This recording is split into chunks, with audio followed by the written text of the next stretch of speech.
Hello friends, शैतान और 4 students की कहानी एपिसोड नंबर 12।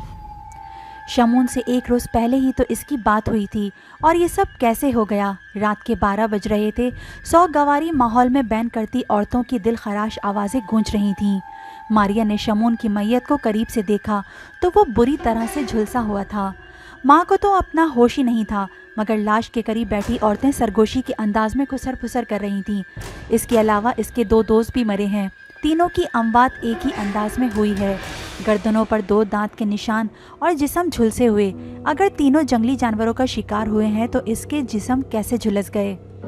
दूसरी औरत ने कानों को हाथ लगाया। अस्तगफार पढ़ो, मुझे तो ये कोई काले जादू का चक्कर लगता है। मारिया ने औरतों की बातें सुनी तो घबराहट से इसके दिल की धड़कन तेज हो गई।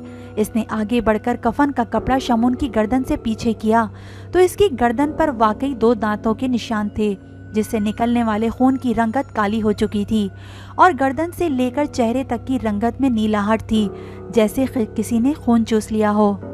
मारिया मबहूत नज़रों से लाश की तरफ देखती हुई अपनी जगह पर बैठ गई। शमून की माँ को दिलासा देने के लिए इसकी ज़बान से एक लफ्ज़ भी अदा ना हो सका।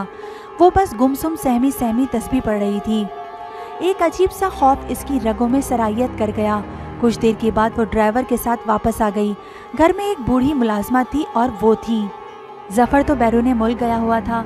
घर में दाखिल होते ही जैसे खौफ के सफ़ेद साए भी इसके साथ ही घर में दाखिल हो गए। इसके अंदर के खौफ ने बाहर का माहौल भी सरासीमा बना दिया। वो सहमी सहमी सी अपने कमरे तक चली गई। रात की तारीकी में डूबा हुआ घर का सन्नाटा मारिया के खौफ को मजीद बढ़ा रहा था। किचन से बर्तनों के खड़कने की आवाज़ें आईं तो मारिया बिला तामुल बोली, बुशरा, तुम क्या कर रही हो? मारिया ने पूछा। जी वो बर्तन समेट रही हूँ, आपके लिए चाय बना दूँ? नहीं, कुछ देर बाद बना देना। बीबी जी, रात का 1 बज रहा है, फिर तो बहुत देर हो जाएगी। तुम चाय रहने दो, ऐसा करो आज इधर ही सो जाओ, ज़मीन पर मेरे कमरे में। मारिया ने कालीन की तरफ इशारा करते हुए कहा। अच्छा बेगम साहिबा।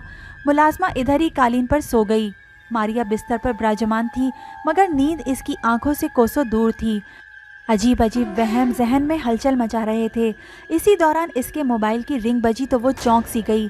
मोबाइल की स्क्रीन पर जफ़र का नाम आ रहा था। मारिया ने जल्दी से फ़ोन कानों से लगा लिया। हेलो, क्या बात है, तुम्हारी आवाज़ कांप क्यों रही है? जफ़र ने पूछा। ऐसे ही अजीब सा खौफ महसूस हो रहा है। तुम ठीक हो? मारिया ने पूछा। जफ़र ने मुतासफाना लहजे में कहा। शमून के बारे में इल्म हुआ, मगर ये सब कैसे हुआ? किसी ने बेदर्दी से शमून का कत्ल कर दिया। ओह, आवारा लड़कों का ऐसा ही अंजाम होता है। मरे हुए लोगों को तो बख्श दो, मारिया गुस्से से बोली। शमून के कत्ल से तुम क्यों खौफजदा हो गई हो? जफ़र ने सवाल किया तो मारिया सारा माजरा बताए बगैर रह न सकी। जफ़र मबहूत होके रह गया। ये मौत तो वाकई बहुत अजीब है। खैर, मैं आऊँगा तो मज़ीद इस मौजू पर बात करेंगे। ये कहकर जफ़र ने फ़ोन बंद कर दिया। दूसरी तरफ फवाद के वालिद साहब हस्बे मामूल रात को 8 बजे ऑफिस से आए।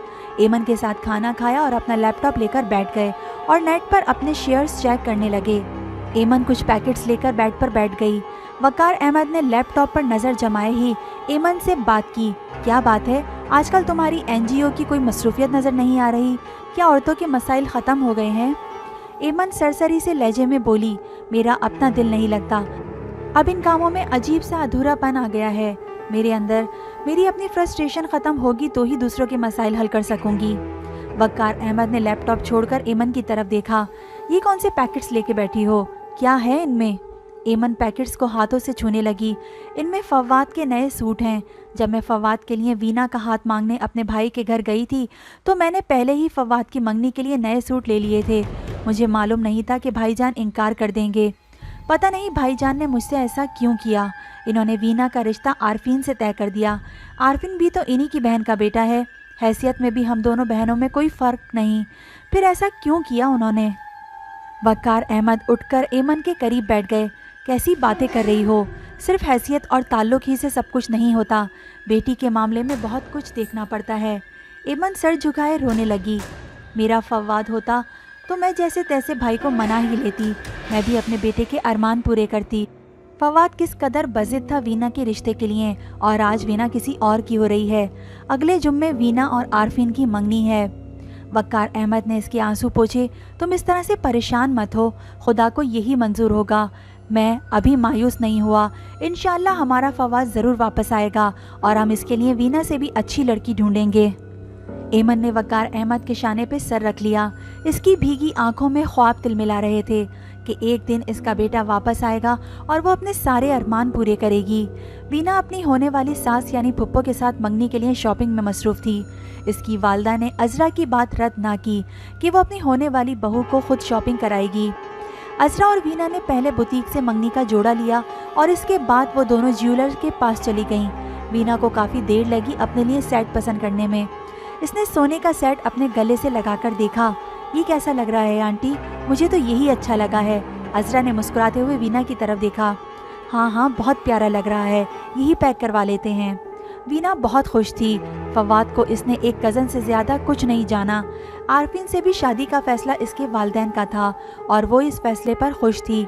आरफीन इस्लामाबाद के एक होटल में मैनेजर था। इन दिनों वो 2 हफ्ते के लिए घर आया था। मंगनी के बाद इसे वापस जाना था। अज़रा और वीना के घरों में मंगनी की तैयारियां ज़ोरों शोर से हो रही थीं। तैयारियों में 1 हफ्ता कैसे गुजर गया पता ही न चला। मंगनी का दिन आन पहुंचा। रात का फंक्शन था। एमन के भाई एजाज और भाभी साइमा की खुशी के मारे पांव ज़मीन पर न टिकते थे। मेहमानों को 8 बजे का वक्त दिया गया था। 8:30 बजे के करीब घर मेहमानों से खचाखच भर गया। वीना भी ब्यूटी पार्लर से तैयार होकर आ गई, मगर अभी तक इसके ससुराल वाले नहीं पहुंचे थे। एमन और वक़ार अहमद भी अभी तक अपने घर में ही थे। बेगम जल्दी करो, हम लेट हो गए हैं। वक़ार अहमद गाड़ी की चाबी घुमाता हुआ गैरेज की तरफ बढ़ा। एमन तैयार होकर अपने बेडरूम से निकली तो इसने अपने बेडरूम की लाइट ऑफ कर दी और बेडरूम का दरवाज़ा बंद करके किचन की तरफ बढ़ी, जहां मुलाजिम काम में मसरूफ़ था। वो मुलाजिम को समझाने लगी, बाबा घर का ख्याल रखना, रात का फंक्शन है, हमें देर हो सकती है। जी बीबी जी, आप बेफिक्र रहें। इसी दौरान एमन के बेडरूम के दरवाज़ा खुलने की आवाज़ आई। एमन ने फवाद के कमरे की तरफ देखा। कमरे की लाइट ऑन हुई। एमन ने ताज्जुब से अपने हाथ में थामी हुई बेडरूम की चाबी की तरफ देखा। चाबी तो मेरे पास है, तो अंदर कोई किस तरह से जा सकता है? इसका दिल तेज़ी से धड़कने लगा। इसे खदशा हुआ कि कोई चोर अंदर घुस गया है। वो दौड़ती हुई वक़ार के पास गई। इसकी सांस फूल गई। वो क्या हुआ? वक़ार अहमद ने पूछा। अंदर हमारे बेडरूम में कोई है। मुलाजिम होगा। नहीं, वो तो किचन में है। एमन घबराई हुई बोली, मैं देखता हूँ। वक़ार अहमद ने गाड़ी का दरवाज़ा बंद किया और कमरे की तरफ बढ़ने लगा। एमन ने इसे रोक लिया। तुम ना देखो, पुलिस को फ़ोन करो। रिलैक्स, मुझे देखने तो दो। वक़ार अहमद बेडरूम तक गया। बेडरूम का दरवाज़ा बाहर से लॉक था और कमरे की लाइट्स भी ऑफ थीं। वक़ार अहमद ने सवालिया नज़रों से एमन की तरफ देखा तो एमन बिला तहम्मुल बोली, मैंने लाइट ऑफ करके दरवाज़ा लॉक कर दिया था, मगर जब मैं मुलाजिम से बात कर रही थी तो इसी दौरान किसी ने कमरे का दरवाज़ा खोला और लाइट ऑन की। मैं दौड़ती हुई आपके पास चली गई। वक़ार अहमद चिढ़कर बोला, कैसी अहमको जैसी बात कर रही हो? चाबी तुम्हारे पास है और तुम कह रही हो कि दरवाज़ा किसी ने खोला था। मुलाजिम वक़ार अहमद के करीब आया। जी साहब, बेगम साहिबा ठीक कह रही हैं, मैंने भी देखा है। चाबी दो। वक़ार अहमद ने एमन से चाबी ली और दरवाज़ा खोलकर कमरे की लाइट ऑन की। हर चीज़ अपनी जगह सलीके से पड़ी थी। एमन की तसल्ली के लिए इसने नकदी और जेवर चेक किया। सब कुछ पूरा था। इसने तहम्मुल से एमन को समझाया, कमरे से कोई चीज़ गायब नहीं हुई और अगर कोई शख्स कमरे से भागता तो मुझे दिखाई दे देता। तुमने किसी को कमरे के आसपास या कमरे से निकलते देखा है? नहीं, एमन खोई खोई सी बोली। फिर भी एक दफ़ा और मुलाजिम सारा घर चेक कर लेते हैं। वक़ार अहमद ये कहकर मुलाजिम के साथ छत पर चला गया। इसने छत से सड़क पर दूर दूर तक नज़र दौड़ाई। इसे ऐसी कोई निशानी ना मिली जिससे पता चले कि घर में कोई आया था। वक़ार अहमद और एमन मुलाजिम को घर में छोड़कर वीना की मंगनी में चले गए। वीना अपने वालिदैन की इकलौती बेटी थी। इसकी मंगनी की तकरीब में इसके वालिदैन ने कोई कसर न छोड़ी। मंगनी का इनेकाद मैरिज हॉल में किया गया था। मैरिज हॉल खूबसूरत अंदाज में डेकोरेट किया गया था। हॉल की आराइश और ज़ेबाइश में ताज़ा फूलों का इस्तेमाल किया गया था, इसलिए फ़िज़ा ताज़ा फूलों की खुशबू से महक रही थी। सभी मेहमान पहुंच गए थे, मगर वीना के ससुराल वाले अभी तक नहीं पहुंचे थे। उम्मीद करती हूँ आपको स्टोरी अच्छी लगी होगी। अगर लगी है तो मेरी वीडियो को जल्दी से लाइक कर दें और नेक्स्ट एपिसोड सुनना चाहते हैं तो मेरे चैनल को सब्सक्राइब ज़रूर कर दें। Thank you.